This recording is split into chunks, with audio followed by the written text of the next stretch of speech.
This is a very special question because I asked young John Wynne and he couldn't answer it. So anybody who can answer it will have the great pleasure of knowing that at least one thing in the world they can answer she couldn't. Not likely for two. The question is very simple. In which great Hollywood movie did the leading actor, when riding in the back of a taxi, say to his brother, another great actor, "I could have been a contender"? Anybody who can come up with the answer should approach me.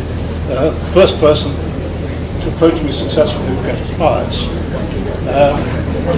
It's not widely known, but I actually spent a lot of my youth watching movies. I can actually remember where I saw a number of movies which I'm particularly fond, and it started in 1939. In 1939, some of you will vaguely know that the war started between the Germans and the rest of us, and there was very little activity in England until the summer of 1940, so it was a rather phony war. And my mother was expecting my brother, so she and my father took me to the cinema every Saturday afternoon to watch movies.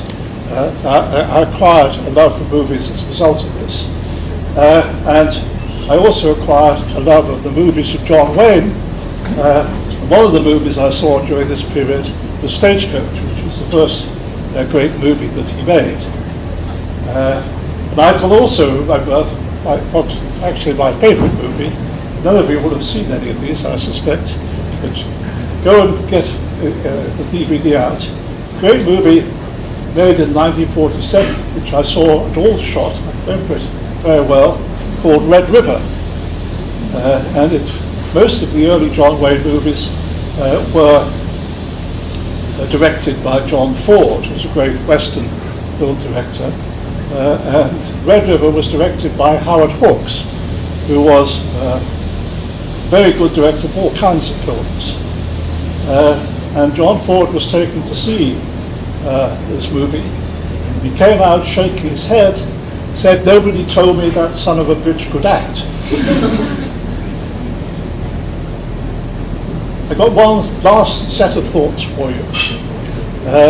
One of the features, first time I came to a dinner in Singapore was in 1987, and it was at what is now the Swiss Hotel Stanford. It's called something else then.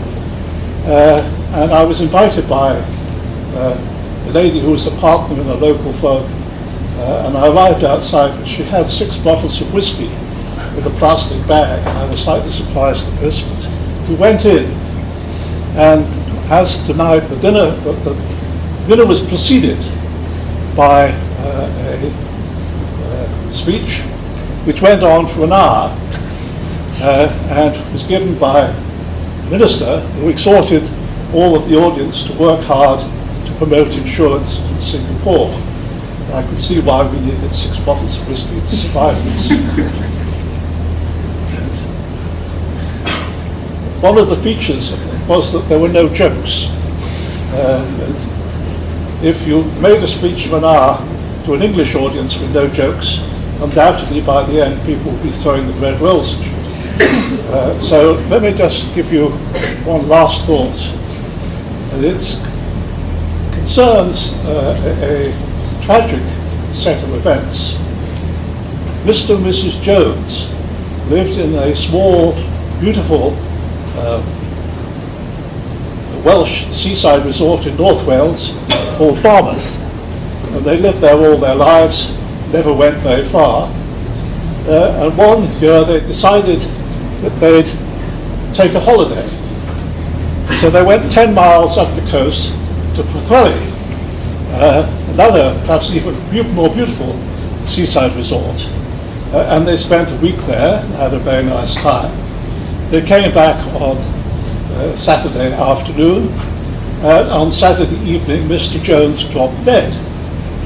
And in the practice of the times, he was put in his coffin in the front parlour so that everybody could come in and look at him and pay their respects.